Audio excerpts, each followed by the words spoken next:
Welcome to another episode of OutKast Radio. I am your host, Chris O'Toole, with my lovely producer, Gwen, and we have a special guest, Jen Schaffer. We're going to talk about can't talk, true crime tonight. And I am so lucky for her to be on because a lot of people have been asking about her and want to hear more. So she is going to be on tonight. Thank you for coming on, Jen. I Thank you appreciate for it. having me. Good to see you, Chris. Yeah, so we were having a great conversation backstage, and why don't we just go ahead and just do kind of like a little recap so we can tell the audience what we're talking about because I mean it was so good and it was really interesting, especially about murder, crime, true crime in Texas, especially in Houston right now with several bodies being found in the bayou. So why don't you kind of give us a little scoop on that? The Bayou City. The Bayou City's got something quite dark and sinister going on. As of the past month, the Houston Police Department has pulled 8 bodies from our bayous. Within the past year, we are now up to 18. 26. Oh, I'm sorry, 26 this Oh year. wow, So wow, seriously, you tune out for just a second to do something, you get back to it, and there's more, and it's oh and yeah. it's just compiling, and as of right now, HPD says that there's no active serial killer, that these crimes, if they are even crimes, are not connected, but I don't know. A lot of spidey senses out there are buzzing with the fact that there might be something really bad going on. And there might be a serial killer, there might be multiple serial killers, or there is someone targeting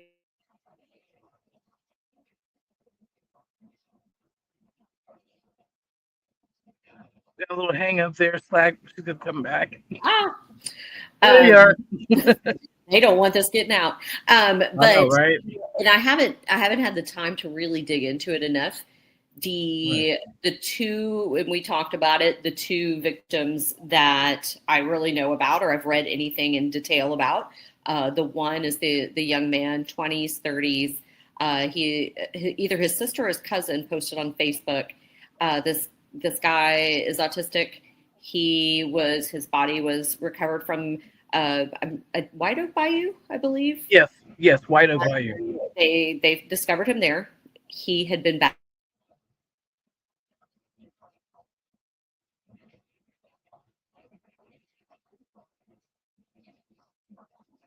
We have some technical difficulties. Is young, sweet, cute Hmm. student at my alma mater, University of Houston. Go Cougs! We're having a really good football year. We always have a good basketball year. Right. But Jade McKinnis was found near campus in a bayou near campus. She's 20 years old, so she went to a little party or a nightclub or something near campus. She walked home from there alone, I have young, 20-year-old and a 22-year-old that would frighten me just in and of itself. Them walking home alone at the dark off Scott Street, which is known to be a dangerous street. But she popped into a gas station, bought some snacks. They have her on video. She seemed fine. She was not stumbling. She did not seem intoxicated. She walked back to her place towards campus, and she disappeared.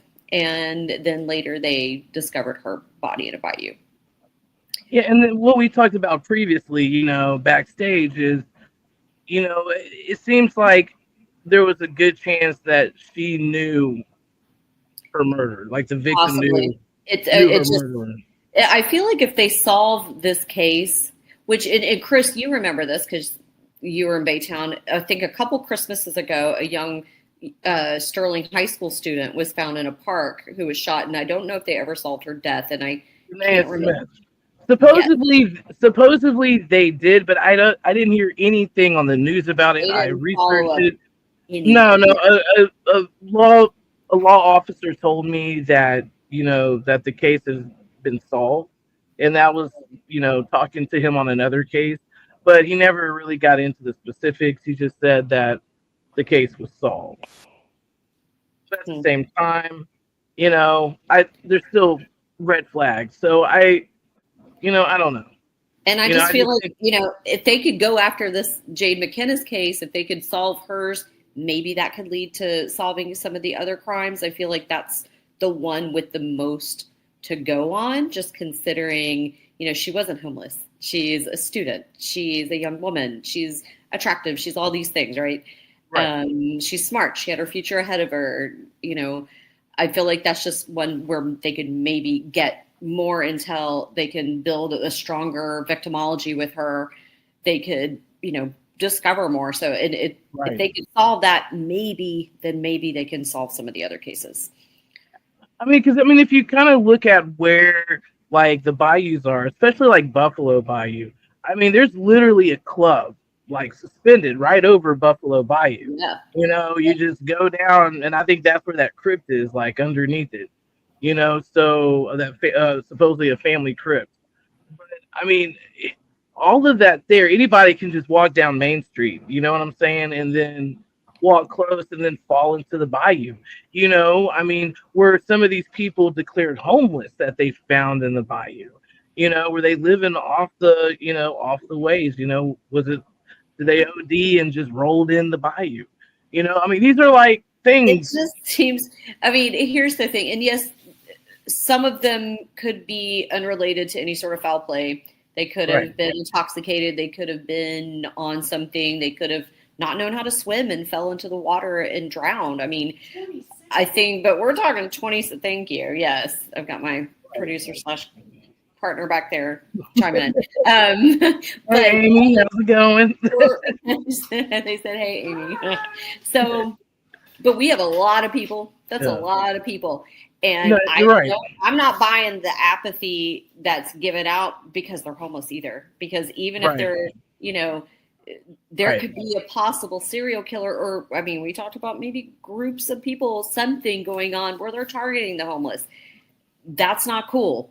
We should protect all of our citizens. And I get downtown sketchy. I was in the cast unit for, for Harris County, and that's a part of our community supervision. So I walked that path, and it was it's sketch, and the people can be Yeah. sketch. Oh yeah. But, it still just doesn't.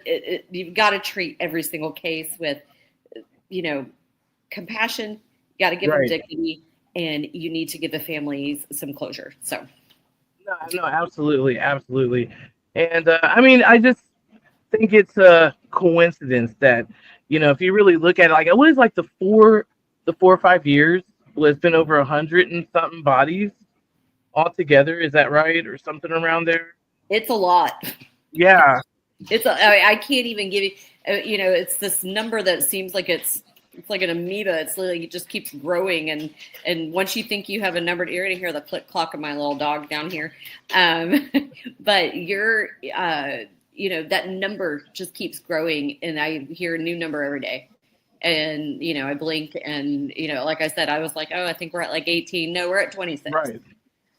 And so just keeping up with it. And I understand, I really do have some empathy with our police force and our homicide investigative forces that are out there trying to get these things done. Their resources are limited. They've got, they don't have as much, man and woman power as they need. I get that. But at the same time, our mayor, he needs to say, like, hey, all I'm hearing is it's not a serial killer. It's not connected. It's not this. It's not that. Well, hold on now. We don't know that it's not. So don't insult people by just kind of, jumping into just kind of skirting it away and just hiding it away. There's no hiding this. Like, this needs to be addressed, no matter what's happening. If you really kind of like look at the history of like serial killers, in cities, like Houston is number 2 for serial killers, because we have a scarce area to discard a body, which may never be found. We have wildlife that will take care of the evidence, most of it, especially wild hogs. Yeah. We got, then out where I grew up in Baytown, Chambers County. Yeah. We got those swampy marshes out there, and we've still got gators, and we've got, I mean, it's, Yeah. that's the Debbie and Sandy case. I mean, they put their bodies out there for a reason. This is, if you're a serial killer, if you're a killer in general, and you need to hide a body, Houston is an optimal place to do that. Oh yeah, most definitely, most definitely. And it's just too coincidental how all this is happening, unless it is a magnet. Unless that location is just a magnet for murder, a magnet for people discarding bodies. My thing is, it's like, if you want to discard bodies in Buffalo Bayou and in the bayous, then that means you want to be found. You want to make a statement. Very brazen. Yeah, it's very blatant. Yeah. Like, it's, here you go. Yeah. And if they're finding them like this, like, they're not hard to find. And that's how audacious. I mean, like, let me just, they didn't even go to any effort. I mean, even, we can chart, killings in Houston, surrounding areas. I mean, the Texas killing fields, Calder Road, we talked about it. Right. They just put those bodies out there, and then they were stumbled upon later. That was in the 1980s. Debbie and Sandy in Baytown, that was in the 80s. The case that I'll be on Hulu about, the Mary Stiles case, she was left out in the elements because Houston, does the job of hiding the bodies for you because of our elements, because of our humidity, because of our heat, because of the animals and insects and everything. And it's just, and then we could be a dangerous area, No, definitely. Like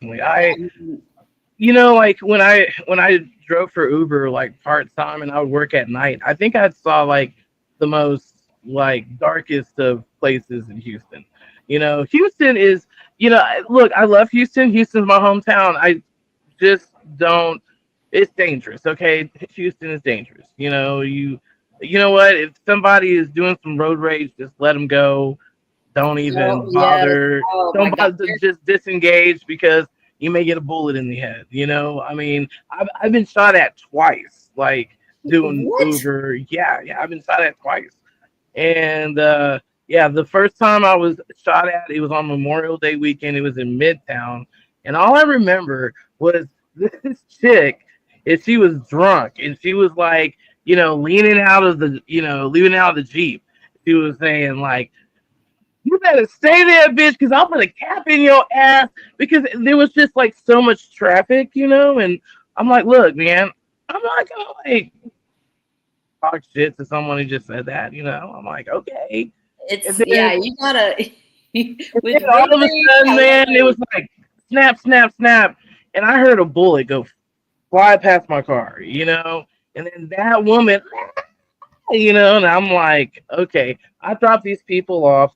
I turn off my way bill. I'm like, there's no way in hell I'm going back over there. So I go to up north Houston, like near the Spring area. I pick up these people. Guess what? I'm taking them to the same damn place. Oh no.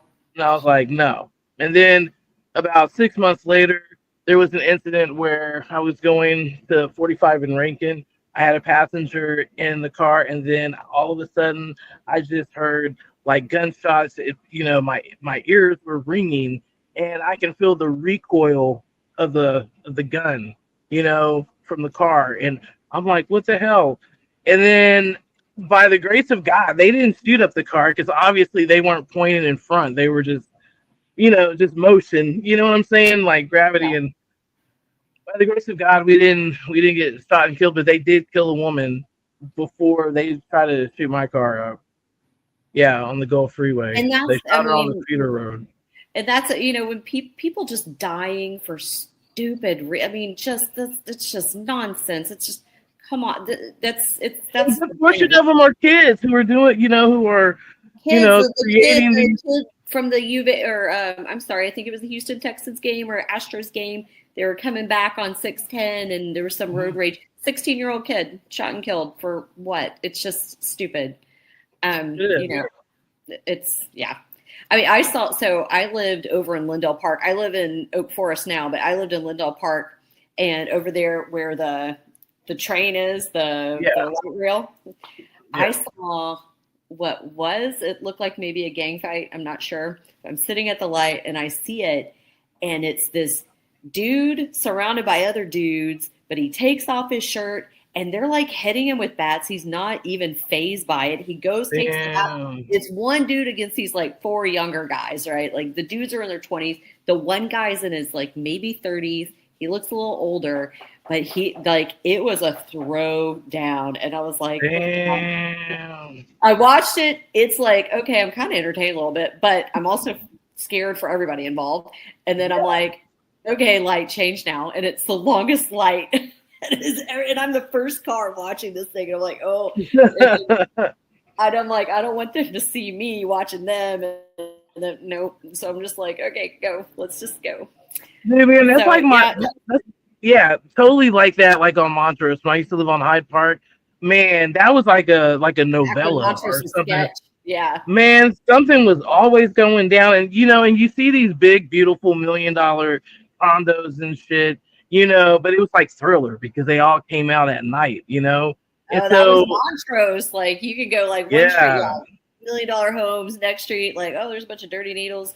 There's, prostitutes. There's, and then it just kind of go and you're like, this is the like patchwork quilt of like, Yes. the Bayou City. This is it. I mean, it was so crazy. I mean, I saw some crazy stuff living on Hyde Park. I had a roommate, and we lived in an older, apartment or whatever, but it was a gated community. But he lived across the street from the sketchy ass apartment, and so the week we moved in, they found a body in the sketchy ass apartment, like in the dumpster and all that. Obviously, it was vengeance because, over there, it's like, back in the day, if you were a drug dealer, you better get like a dime. If you ever get caught having a quarter bag or something, they're going to ask you, like, where did you get it? Because you didn't get it from me and you didn't get permission to get it. You know what I'm saying? So that's how rough it was over there, And I remember this guy. His name was John, and John Just turned to John. Shantae. Yeah. I would see him, and you know what? I only saw him once as a woman. Okay, just one time, and it was just a silhouette of him. But his name was John. But like on the weekends, his name was Shantae, and he would like dress up as a streetwalker, and he would get in these cars with people, and it was just right there on that Esplanade, on Hyde Park. And he had a boyfriend. We called him Debo because he was always high on crack or something. Because he would go and figure. Yeah, because he just got out of prison, and so he was like, blah, blah, blah, blah, blah. Like you could never understand what he was saying. And so when I took my dog Cletus out, he was like going in circles and I'm like, what the hell? And he was like, who is this dude? Like, what's going on here? So yeah, and then I remember waking up in the morning, taking Cletus out to get ready, and there's like blood everywhere. There's just like a trail of blood going down the sidewalk, and it's on the side of the pebble wall. And I'm like, what the hell just happened? And I see like flashing lights, and obviously, just another Tuesday. Yeah. And then I see Mr. Ron. So Mr. Ron was this older man. He had full blown AIDS. He was a really nice guy and all that. And he's just like bloodied, like, I mean, beat to a pulp. And I'm like, dude, Mr. Ron, I'm like, are you okay? He was like, girl, I'll tell you about it later. And I'm like, damn. Girl, yeah. They got time to talk about it right now. So I go and I take him out, and I see this guy, doing the, what's his name? I can't think of his name. The entertainer, the blind guy. Which one? Stevie Wonder. Stevie. Yeah, Wonder. And he's like doing that, like in the back of the back of the cop car, and there's just like blood all in this cop car. Like, I mean, it looked like a horror film. And I was like, was this the 90s, early 2000s? This was 2007. Okay. I think it was 2006, 2007 when this happened. or maybe 2005. It was around there. But I mean, I was like, what the hell? So this guy was high on PCP, and he bought some drugs from this dealer, and so he felt like he got screwed over, and so he went and jumped over the cast iron fence that had spikes in it, and he Oh, lost his footing, and the spike went through his foot, and so he was just hanging there and oh, all that, and yeah, and then it ripped through his foot, and then but he was on PCP, so I guess he didn't feel it's nothing. like, oh, it's Yeah, fine. so he went down, I guess he was knocking on doors or whatever because there's like a trail of blood everywhere. So he goes to Mr. Ron's door, thinking that that's the drug dealer's door, but it was the next door. It was like the next door over. And so he opened the door. He's like, "Can I help you?" And he just went in there and beat the shit out of him, not knowing he has full blown AIDS. And then this guy's blood is everywhere.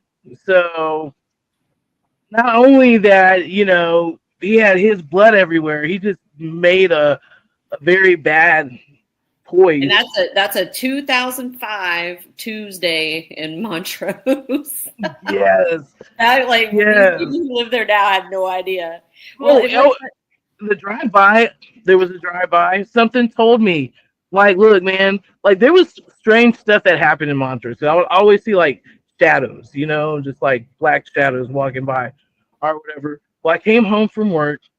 Something told me, get in the gate, get in the gate, and it was like really loud, like, get in the gate, get in the gate. So I go and I get into the gate, and right when I did that, because I saw a car going the opposite direction, it was a drive-by. They went and shot up the apartments next to me, and then like shot my car and shot some other stuff. Yeah, yeah. And I mean, if I was there, I would have probably gotten shot. well, I'm glad you weren't there. Yeah, I'm glad I wasn't there either. Like, that would suck for Well, I me. mean, so talking about Montrose, and it's funny because right now I'm working on season 3 of my podcast, and we are doing or I'm doing Dean Coral Yeah. and the Candyman. So for people who don't know who that is, and if you're from Houston, shame on you. But Dean Coral is basically the John Wayne Gacy of Houston. I call him Yes. John Wayne Gacy of Houston. He, with 2 accomplices, possibly more, killed 29 boys and young men between 1970 and 1973. Now, Montrose has a lot to do with this. I've done some digging, and the first few episodes of my podcast just kind of sum up, what happened, how he stopped doing what he was doing first, because the story kind of begins with an end. It ends with his death, but then we go in, we learn about these boys and these young men that he killed. We learn about the kids that worked with him. He recruited 2 teenagers to work with him to do this.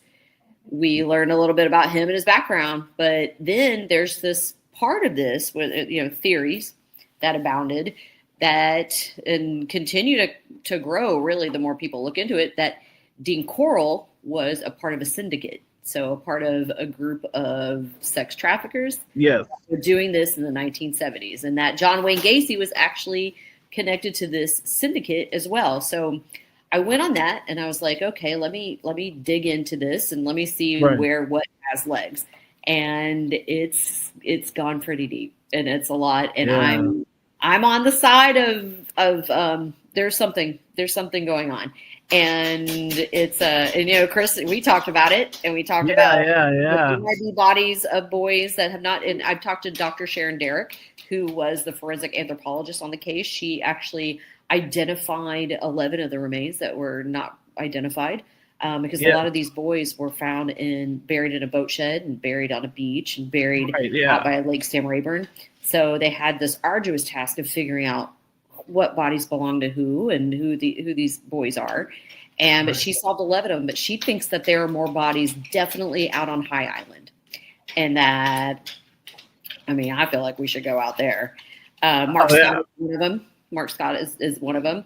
There's another couple victims. There's victims that, there were a lot of missing boys during this time. If you think of the syndicate that was happening, if you're following the same theory I'm following, there's a lot of boys that went missing. There was a documentary that was filmed in 1981. It was aired on ABC called Boys for Sale. These two documentary, they were young dudes that worked for ABC, these two guys in their 20s.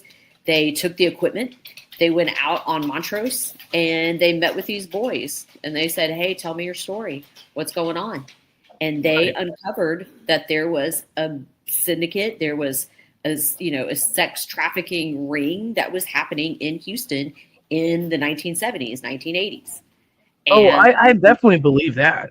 yeah, I definitely and believe it. you could find this. You could find this documentary on YouTube. It's there, and it Oh, features wow. a young Mark McKinnon, who is a journalist. He's been on The Circus, the political docuseries that came out for a while, I think on HBO. Features a very young him, and it features a young Dr. Tom Philpott, who was a professor at University of Texas. And so And what is this? And what's this called again? it's called, if you look up Boys for Sale and you type it into YouTube, type in 1981, the show that it was on, it was Boys for Sale was a documentary. The show that it was on was called Alternative Views, and it was filmed in Austin.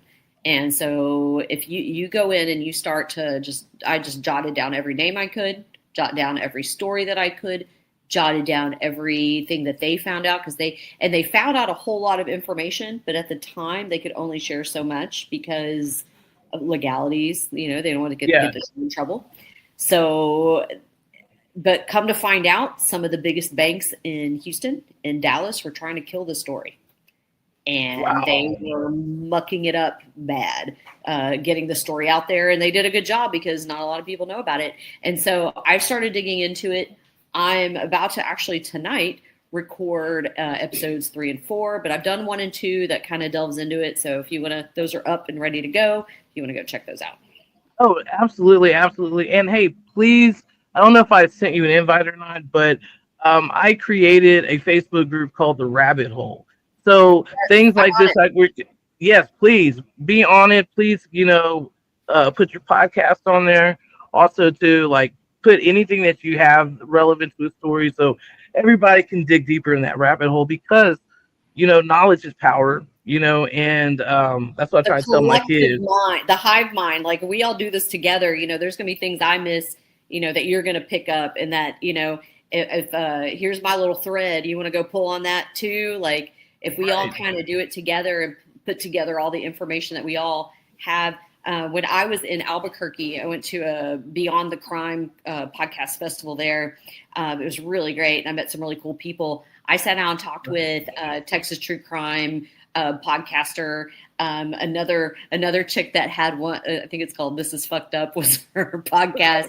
But she's done some digging, and so I'm like, you can tell she stays up late, drinks her coffee, Jolt Cola, whatever she has, and she's just putting it all together. I think all of us, if we all got together, we'd solve it all. Oh yeah, most definitely. The True Crime Collective. I think we could do it. Oh yeah, man. Those most definitely. I have friends. I think one of my friends, Sarah Pelkington, she's been wanting to talk to you so bad, and is she the one with information about Debbie and Sandy, or is she just with general? Oh, you're talking about my aunt, right? Oh, I need to talk to your aunt about. Yes. We definitely need to. I need to go ahead and schedule that. You know what? I'm looking for something, and so if anyone can help me with this, I'm looking for, and I messaged you about it as well, so I'll just kind of blast it out here. I'm looking for the TV show Current Affair. Okay, it was a TV show that ran in the 80s, 90s. If anyone's good at archives and looking this stuff up, I'm looking for a 1986, 87, I believe 87, could be 88. It's an episode called Hunt and Chase, and it is the Debbie Merritt, Sandy Terrell case is featured on this show. I had it on video. I had it on a VHS tape. But you remember Ginger, my dog Ginger? Yes. She ate it. She ate it, and so it's gone forever. So my copy's gone. I know somebody's got to know somebody that knows somebody that has. I'm hoping. I looked up the actresses that were. One of the actresses that was in it was David Maxwell, the Texas Rangers. It's his ex-wife. She was one. I think she was Debbie. And then there was another woman who was a little, an actress back in her day. She played Sandy in the dramatization. So I was like, maybe I'll reach out to them, see if they have a copy. But I'm looking for that. So if you guys out there know how to find some archive stuff and know where this is, 1987, 1988, a current affair, Hunt and Chase is the episode. No, most definitely, because that is like really good article information, even though they kind of like, kind of distorted the truth a little bit about like, what was going on. The extent of the Hunt and Chase. And and I think these games happen. I think that, it was the episode was definitely manipulated, and, there was definitely some false information put out there. Right. What it does have is a lot of just like archival footage of the case from back then. And I remember it because I watched it because my dad was on it, of course. So I watched it a lot. Right. And I took it for show and tell. And my freshman year for debate class, I took it as show and tell, which is, I'm sure my teacher was like, okay, weirdo. Here's my dad, and this is murder. It all started. That all started here, yeah. But I watched it a whole lot. So they actually have in the show, they have the garments that they wore when they found them, the ones what they were wearing, and their suitcase and things like that. So stuff that Baytown PD, I know you got stuff, in Chambers County, I know you got stuff that they won't let me near. So yeah, but you know what? Like, there you go. I don't know. I was but pretty that would be great to find. Yeah, we've got some things in the works. I've got a producer, we're talking about a show, putting something together about it. We've got a production company interested in a sizzle reel and all that kind of good stuff. But all the footage that we can get is what we're looking for, archive stuff. Right. Yeah, and it's I don't know, it's just weird, how evidence can be overlooked. You know what I'm saying? If there wasn't anyone important involved, right? In the disappearance, right? I'm sorry. Go ahead. Well, I think we're what we know now, right? Like, so we've read a lot. True crime has come a long way from where it was back then, and I think that for me, when I did the Debbie and Sandy case, and I'm still working on it because I'm working on a book to get it all really compiled together. But I just want it to be right, so I haven't put it out there, and I've got people interested in publishing it. I just want to make sure that it's right. I don't want to mess up anyone's life if I'm wrong. I mean, I see it as a very heavy responsibility, so I'm just not going to be willy-nilly about it. Podcast, that's a different animal. I can say whatever I want. I've got theories. I've got things. But if you write it down in a book, and like, I want to make sure, everything's checked. So, but looking at the whole picture, right? Looking at the environment, looking at what was going on around it, looking at, they're so just focused on like, here's the crime, but all the context of it, it's like they forgot. And, the devil truly is in the details. So just this is kind of what I'm doing with Dean Corals. I'm like, okay, the boys went to this evangelistic temple. I want to find out who worked there, who knew like everything that was going on at that time, on that date that they disappeared, what was near there, what was going on near there. Yeah, come to find out that the bowling alley that two of the other victims disappeared from was like right down the street, half a mile away. You know what I mean? So it's like, and realizing with the Dean Coral case in particular, we can even say that somewhat with the Debbie and Sandy case, is that we're going on stories that aren't necessarily fact, right? Right. Like with Dean Coral, the stories that we know about everything were told to them by Elmer Wayne Henley Jr. and David Brooks, the two teenage accomplices. Right. Why are we claiming this as fact? And how? Correct.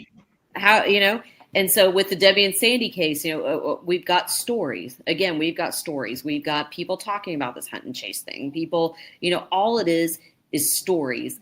So if we can't claim that as fact, then the theories the theories have to be there. Like you have to have these things called conspiracy theories, because there's no other way that you can go about looking at this. All of it's theory at this point. So if all of it's theory, then you have to compile everything into the most probable, right? Like this Absolutely. is the most probable thing. And so, conspiracy theorists get a lot of poo-poo, right? But it's honestly the only way to go about it when there's nobody that looked into it. There's nobody that documented what needed to be documented. There's nobody, so anyway, that's my little spill on that whole thing. And, like I said, like it was the first and last time that I seen Tammy, when I went over there, because, we agreed to record a session, you know what I'm saying? Because I really wanted to, help you work on the documentary. So, just compiling stuff, right? Right. Well, when I was over there and I didn't have my camera stuff set up, but I think it was the attorney, I think it was the DA contacted her. Okay. When I was there, and so did I want to say maybe the sheriff. Cheryl Leak, the Chambers County DA. Yes. Okay. Yes. So the sheriff was like messaging her, and like if you showed me, you know what I'm saying, just saying like really horrible things, like her and bullying her is what they were doing. Yeah, totally harassing her. Basically, he was saying to her like, you want me to tell you what your mom looked like, when we found her, just really disgusting things, and then the attorney, the district attorney called, and I heard her talk to her like, just drop it. You're just making, this is just all up in your head. You're making it bigger than it is. Just drop it. And then that's all I heard of that conversation. Whose mom was murdered. Hey, just move on. Just let it go. You know what I mean? It's kind of like when I hear people like talking about horrific, like the Holocaust or slavery or something, like, well, just get over it. Like, this is like her mother was killed. I would never let that go for the rest of my life. But my thing is, it's like, why would you, as a DA, call a victim's family member? That's not business related, not case related, because obviously, calling that person to harass is, totally different thing. The one who's doing most of the harassment, it just seems like I'm so sorry about that, was basically, the sheriff, through like the. He wasn't even, sheriff of the department whenever the women went missing or when they were found. Right, he was working for, I think he might have been. I heard that he was working for partly. I had to do my digging into him, and my dad, of course, has a big old file on Brian Hawthorne. But, it's, to me, like, why would you even talk to someone like that, like a victim or their family members or what? Like, how? There has to be an element of compassion in your job when you're dealing. I mean, you work for the people. Not for, you work for the people. And I'm sorry, you're only focused on the ones who donate money to you or the ones who, who vote for you. Like everybody, when you're in law enforcement, you take care of everybody. And the same thing with Houston, whether these bodies in the bayou are homeless, I don't care who they are. If they're gang members, you have to honor, respect, take care of. It's like when you're a doctor, you have to operate on everybody the same. And you have to protect everyone the same. And that, I just think that's awful. And I totally agree on that. But as you know, in reality wise, that's not always the case. And especially when it comes to corruption, just what I've noticed working in the entertainment industry for so many years in the media and working for some politicians in the past. It's all corruption. It's lies. It's so corrupt. It's so corrupt. And there's corruption. I mean, when we're looking at the Dean Coral case, I mean, there's the Dean Coral thing, links to J. Edgar Hoover. I mean, like we're looking at, and I'm going to give you one little nugget and just one little name, and that's all I'm going to do, and you can go listen to the rest. But there's a guy named Billy Byers Jr. Okay, now Billy Byers Jr. was connected to another guy named Guy Straight. They were out in California. They were child pornographers. They were sex traffickers of boys. This is boy pornographers. This is what they did. They were indicted for it. Guy Straight was convicted. Billy Byers Jr. wasn't. And this is why. His dad, Billy Byers Sr., is a big Texas oil man. I mean, big Texas oil man. Big oil money. Connected to Clint Murchison Sr., connected to Sid Richardson. We're talking about the big rich in Texas. You can't touch these guys. These guys were Billy Byers Sr., Clint Murchison. All these guys were very close friends with J. Edgar Hoover.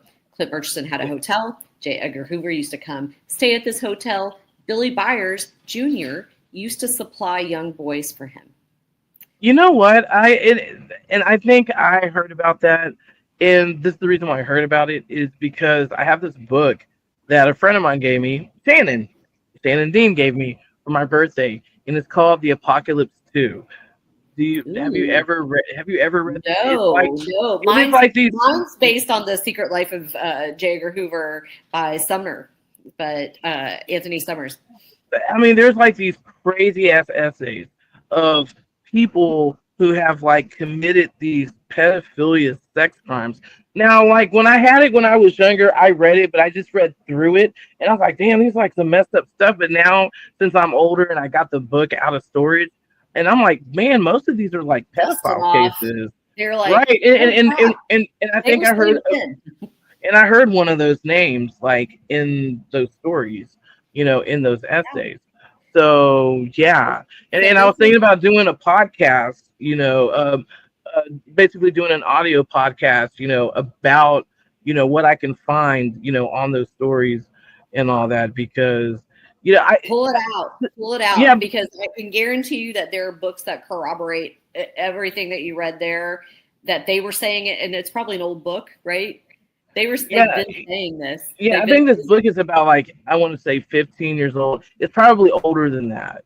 Right. It was probably in the 80s or 90s. Well, I know it was after John Benet Ramsey. I know that. So because it had the case, Well, there's a connection there with John Benet Ramsey. Yeah. I'll give you one more little nugget, and then you have to go listen to my podcast. But there's another sex trafficker named Francis Sheldon, who had an island called North Fox Island, and this is back in the 1970s. Yes. Yeah, and he bought this island. He's a wealthy dude, trust fund baby. He built this island, and he installed an airstrip, right, for his private planes to come and fly in. Very Epsteinian.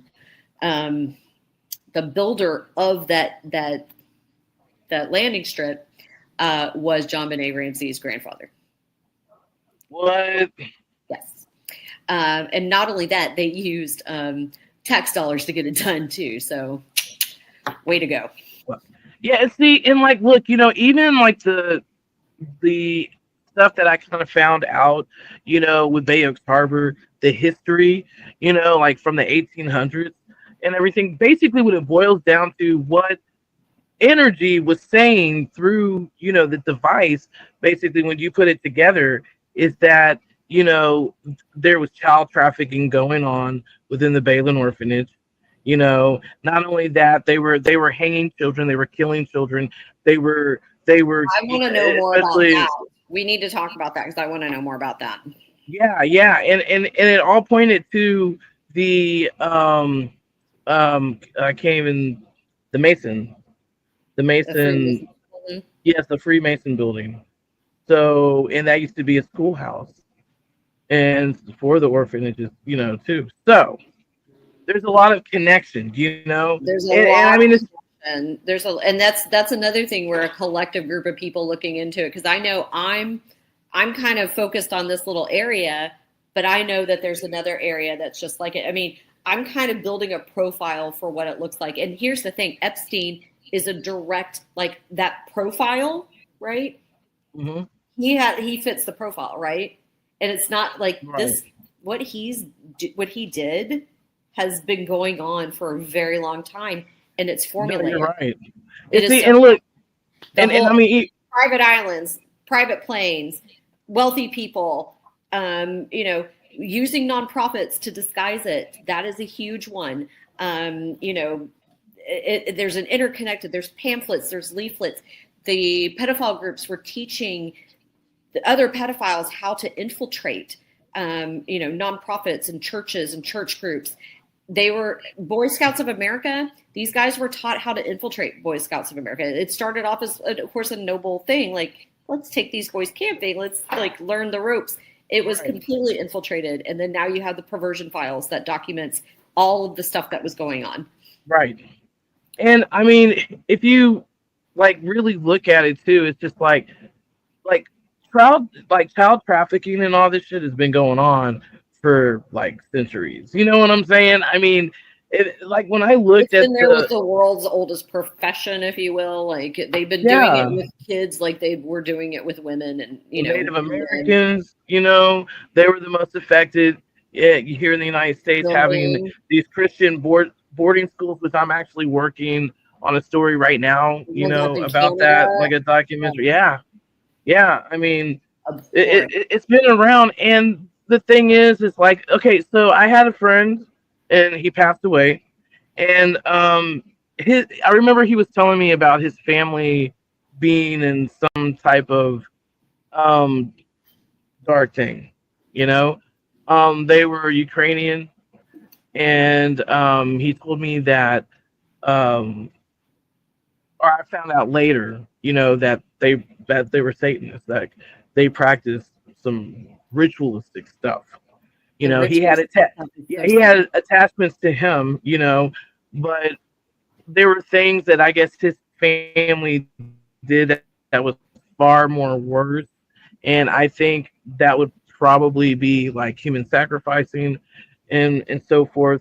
But one thing that got me is that he would talk about the bond, you know, and when he would talk about the bond, I would hear through ICE. The ICT is like the demonic name Baal, and so it seems like there's this cult or whatever that is associated with Baal, and supposedly they do these type of sacrifices. They'll sacrifice something, because blood. Did you read Maury Terry stuff? The journalist Maury Terry? No. But hold on one second, because this is the weird thing. This woman who claims to be Epstein's niece. No, I don't think so. Okay, so she claims to be that she's Jeffrey Epstein's niece, and that the whole family, they're Jewish, but they live a double life, and they're Satanists, and they're in the I guess the cult of Baal, And then she said it's the bond, and my friend was saying the bond, and when he would say it, his voice would change. And I just that was just a flag, there's no indication saying that there. Huh? Yeah, no, it's like you kind of check mark it and it starts to register more. Yeah. Right. And I'm not saying that she's not. I mean, it could be a pure coincidence, Right. But I just thought it was odd that she said those things. And here I interviewed someone 4 years ago who kind of said something similar, And so, yeah, that just kind of put a red flag. Was there that possibility that Jeffrey Epstein's family is tied to some type of cultural realistic, there's a lot of theories. There's a lot of theories stuff, that a lot of high up people were. I mean, I try not to be a conspiracy theorist. I really try not to. It's a far-reaching one, and that's why when going back to Maury Terry, he's the one that links that he says David Berkowitz, the son of Sam, was not the only son of Sam. Which when you watch that documentary or that docuseries, you kind of like, he's onto something. And he was, he was kind of, you had the satanic panic in the 80s. And I do think a big portion of it was BS, but I think a big portion, you can't go hard one way or the other, right? So you can't Right. like, oh, it's all real, oh, it's all fake. Like, no, there's this gray area in the middle where no, there's, it's that whole adage of the devil, like convincing you, the biggest lie Right. was convincing you that he didn't exist. But no, there's some shit that happened. There's some weird Yeah. stuff that happened. That there has been some weird stuff that happened. There are some secretive, dark, sinister things going on that were going on, that probably are going on still. And it's people believing in some mumbo jumbo, I think, and they're Yeah. taking it too far and they're hurting people. And I think, even with the sex trafficking thing, whether it has to do with anything deeply sinister like that, or if it's just sickos being sickos, Yeah. I'm done with it. I'm ready. I- Like I'm ready to just out the crap out of them. And you can call me a conspiracy theorist all you want. I think part of it, it's like we always known that we've got to protect our daughters, and we do absolutely. But I didn't know that this boy thing was so bad, and how we've let down our boys. And Right. so it's just, I'm kind of at a point where I'm just like, if I find it out, and I'll research it first, and I'll make sure it has legs, or I'm going to put out, hey, these are some Yeah. coincidences. Check them out and check it, because it's at the end of the day, it's worth it. It's worth, if we Right. find out something, then it's worth it. Well, like going back to Satanic Panic real quick, um, my personal experience when I was younger, when we lived in Texas City, is my cousin and I, we cycled 25 miles a day, and so we decided to go down, I guess like I forgot what it was called, the not the dam, but I can't remember what it's called. But anyway, the skyline. So we decided to go and cycle over by the skyline, and then there's like Dead Man's Curve, which is like this really sharp curve. And at that time, there was like forestry like on the side. Well, he had to go to the restroom, and so we stopped, and Was this the he was 80s, by the way? Hold up, yeah, just real yeah, quick. yeah, yeah, yeah. This was the Okay. '80s, and Yeah, because he we're talking 80s, right? Okay. yeah, yeah, yeah. We're talking '80s, and he was like, "Hey, Chrissy, come in here. Look at this."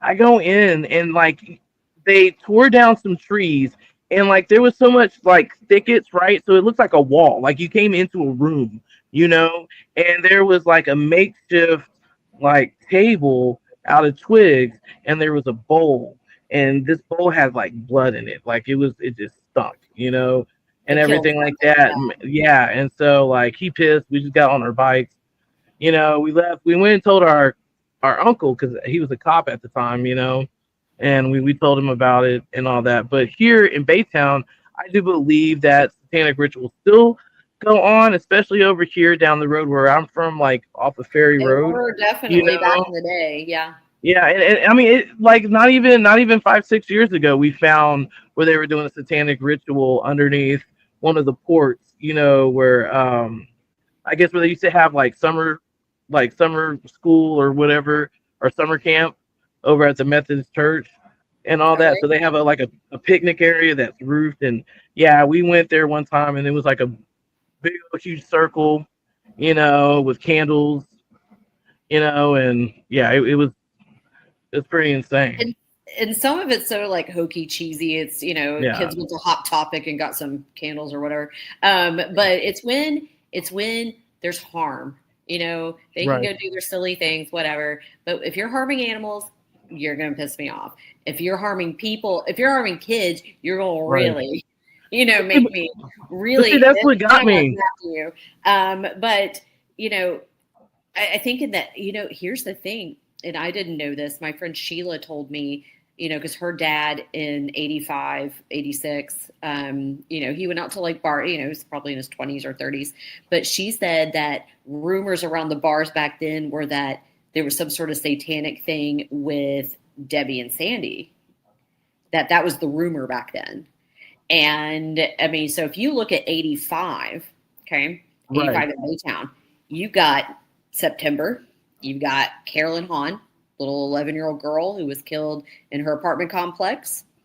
Um, and then in October 31st, Halloween, you have Mary Styles, and that's what I'm going to be on Hulu. Texas True Crime is the name of the show. Mary Stiles is the episode. You got Mary Stiles killed on Halloween, right? And, we know who killed each of these little girls, and it was different people. I still think that there's some things that weren't uncovered that should have been covered. There's an odd coincidence with the two cases. One, the girls, several coincidences, sorry. So you've got the girls' ages. They're the same exact age. They both lived in apartment complexes. One's in Mont Belvieu, one's in Baytown. The oddest coincidence is that their fathers worked together. Not at and so when I first heard this, I figured, oh, their dads worked together at Exxon. Well, thousands of men and women work at Exxon. Yeah. No, they worked for a plumbing company, a plumbing and AC company that had like maybe 8 employees. Whoa. Yeah. It's called Young's Plumbing. Okay. So I know exactly who you're talking about. And so these we actually used them a couple of times. Well, so the two dads of these girls, Gary Stiles, Mary's father, Carolyn Hahn's dad, Frank, I think his name was Frank Hahn, they both worked for them at the same time. Daughters are killed with like a little over a month of one another. They're the same age. They live in apartment complexes, and then here you go. Each of their deaths are attributed to completely different people. Wow.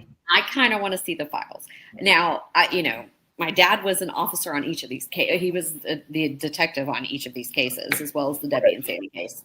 Right. So, I have to talk to him carefully about it. Like, I don't want to, stir up anything, but, right.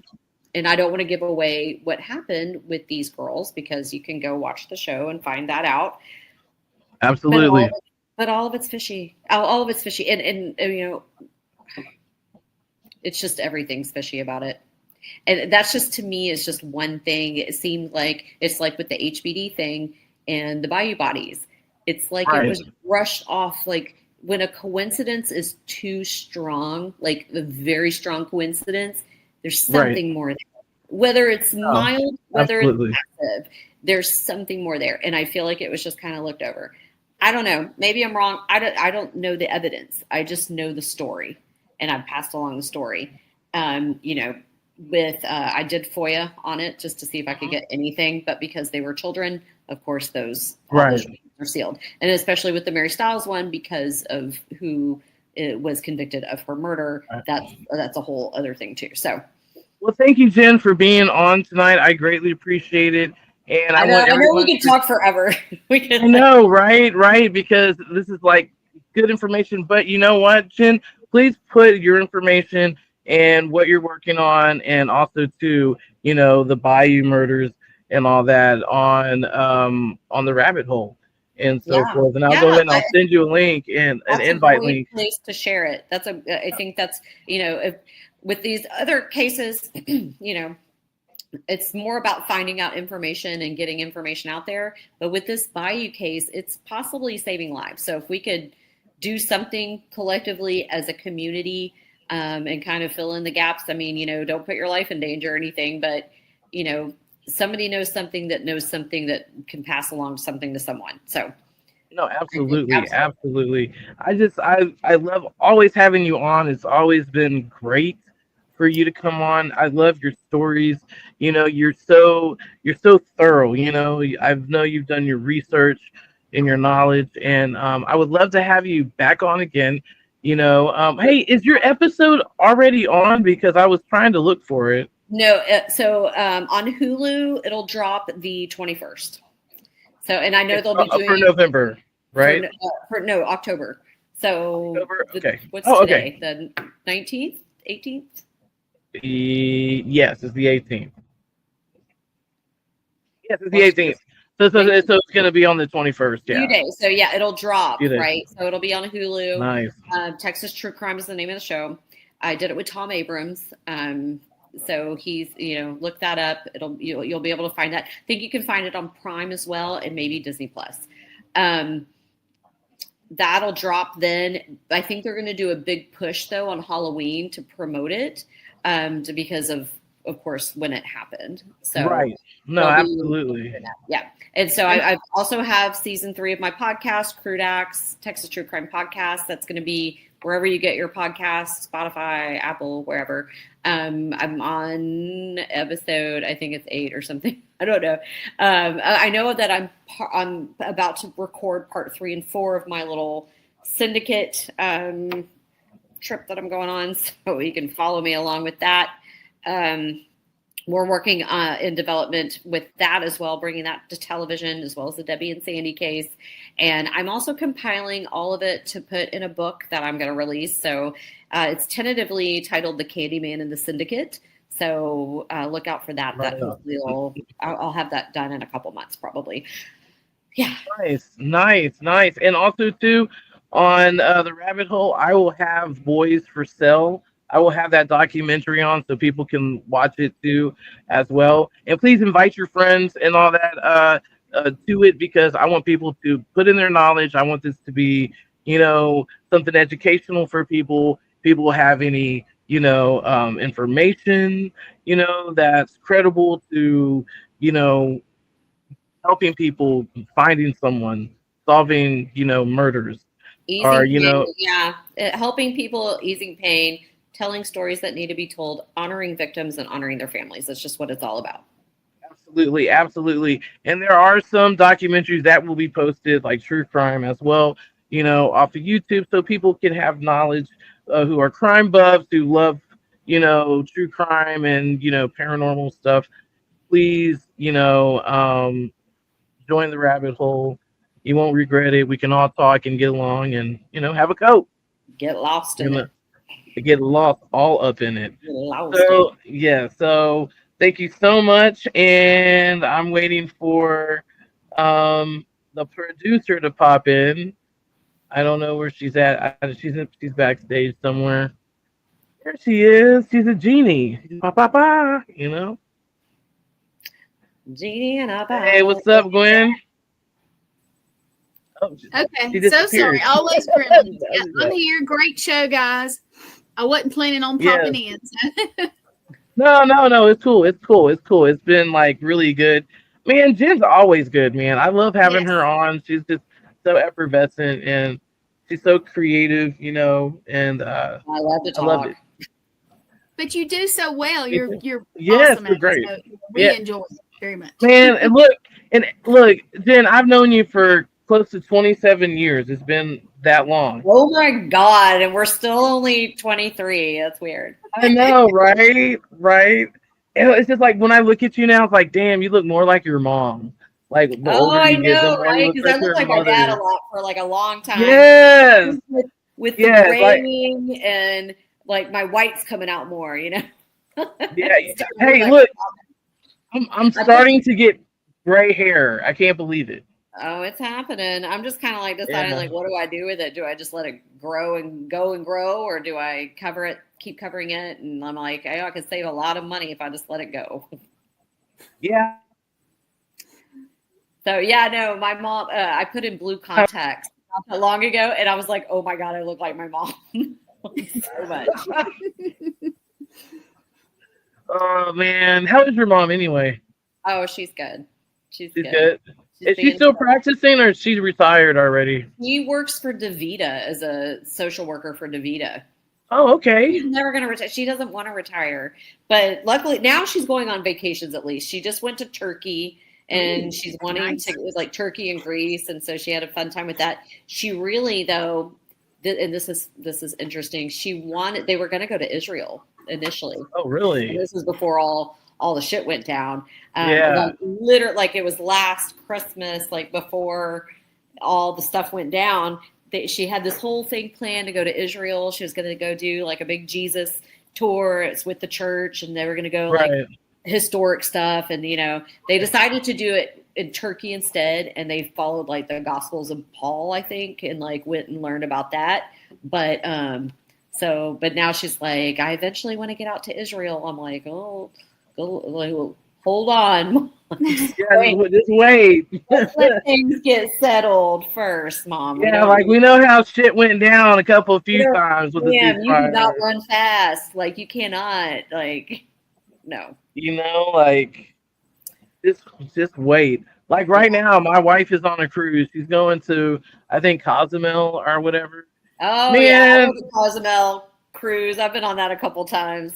Yeah. look, man, I like, okay, I love water. Okay, I'm just like, when I think about being on a ship, okay, with a whole bunch of people, like a whole bunch of people, and you're out in the middle of nowhere. I don't know, Did you man. see the documentary about the one that got the poop cruise where they got the like I've heard of that. I was like, nope. Dude, that made me have a virus right there. I was like, oh, damn, I gotta go to the Like, restroom like you know that. what? I'm about to lose 10 pounds, but I don't know.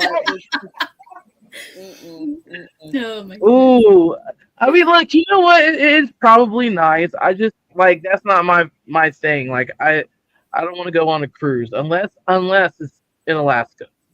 Go on a cruise to Alaska. I want to go on one of those. I would love to do an Alaska one. They're a little more expensive, I know, but I mean, just to see the whales and the things, like just Yeah, I think it'd be really cool.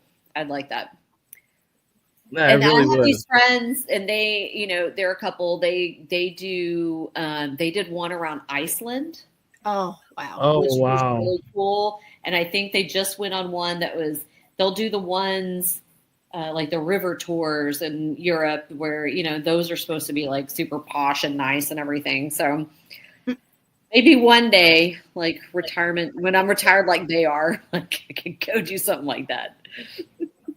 Man, I don't know, man. That Shit, man. When it comes to retirement, man, you gotta have a decent ass job just to retire. You know what I'm saying? Like our generation, forget it. We're gonna be working till like, we're all gonna fucked. be We're fucked. we're all gonna be like, "Hi, welcome to Walmart. We're Gen X. Come in."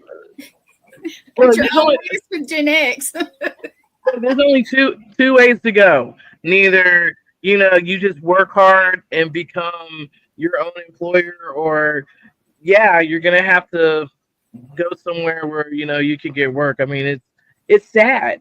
You know, I remember when it was just easy to get jobs. You know, now it's like it's hard to do that. A job with benefits and a pension, Yeah. and then when you retire, I mean, that is, you know, the best place is Harris County. My friend has worked for Harris County Community Supervision, and she's close to retirement now, and her retirement's badass.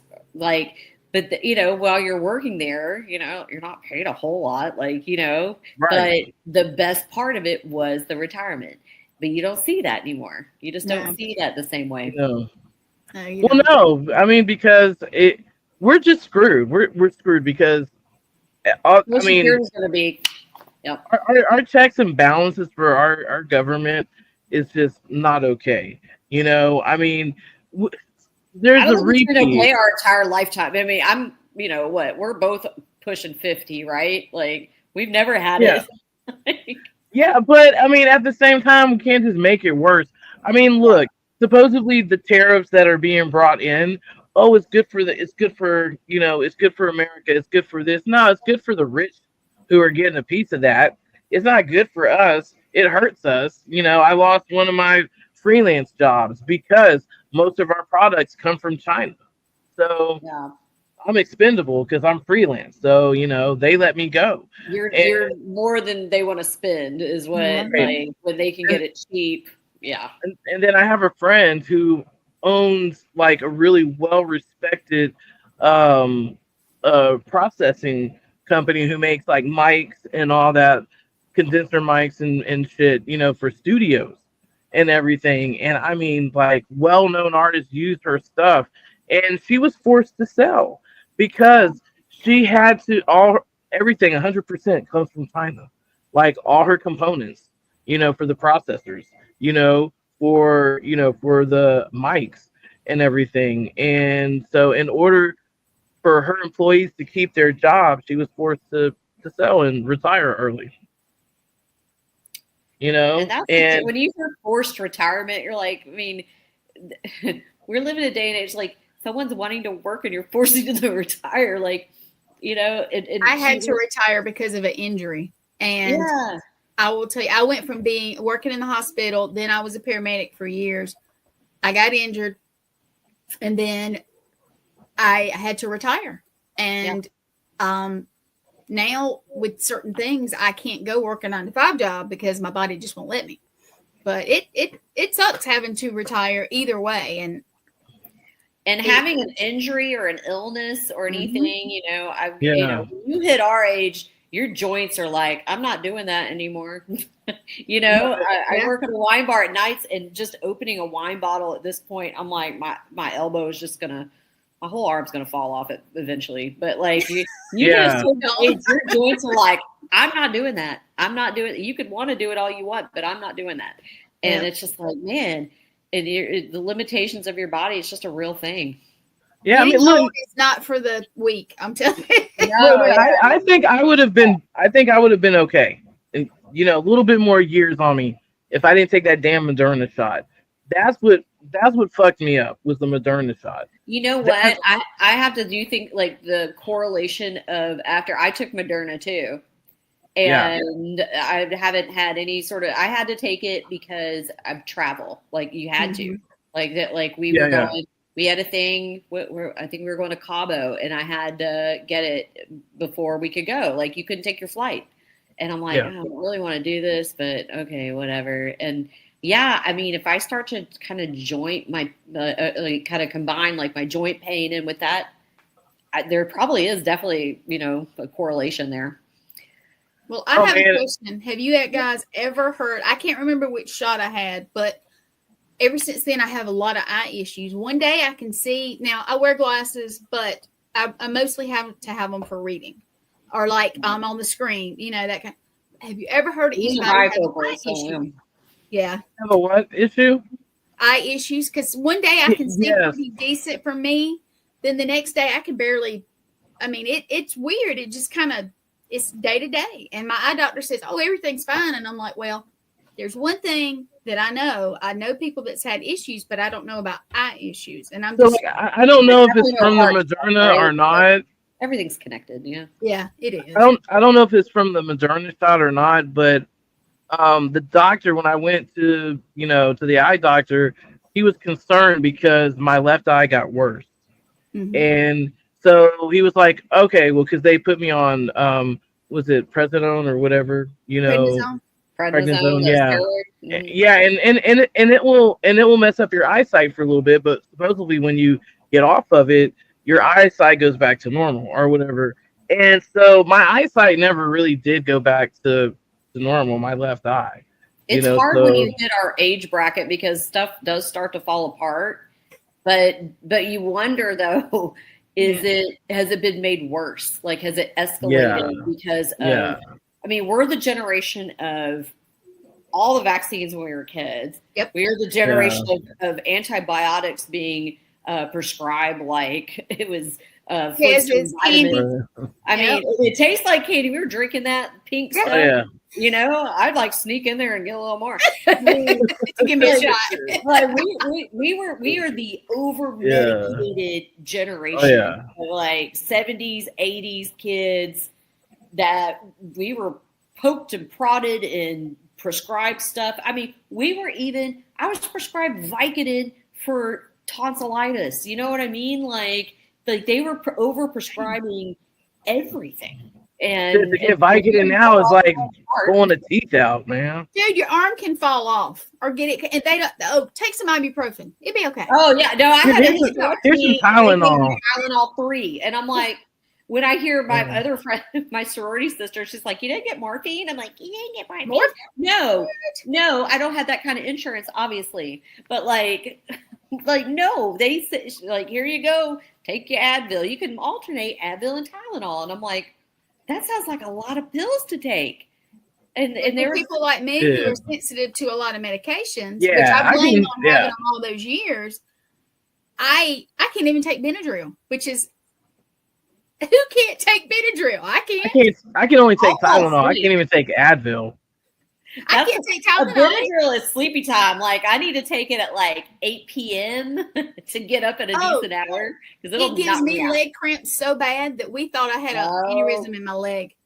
We did. Wow. And we couldn't figure out why because now I've had restless leg. I want to say in the past couple years, and I've never had it before. I mean, like when you're a little kid, I had like shin splints and growing pains in my legs, which I always thought was crap because I'm so short. I'm like, why do I have all those growing pains then? But more and more restless leg syndrome, like every year it seems to get worse. And if I take I think a melatonin will give me restless leg. I think any sort of PM medicine will give me restless leg. Benadryl will give me restless leg. Yeah. See, well, you guys, I mean, I know we love talking, but I'm going to at least cut play my commercials and get us off of here. And you guys can talk. I'm going to go. I'm getting my master's right now. So I've got a test I need to get ready for. So, all right. Hey, congratulations. Say good night, you guys. So, let me know whenever you want to do this again. It's fun. Bye. Thank you so much. All right. Yes, all right, absolutely. Good night, everybody.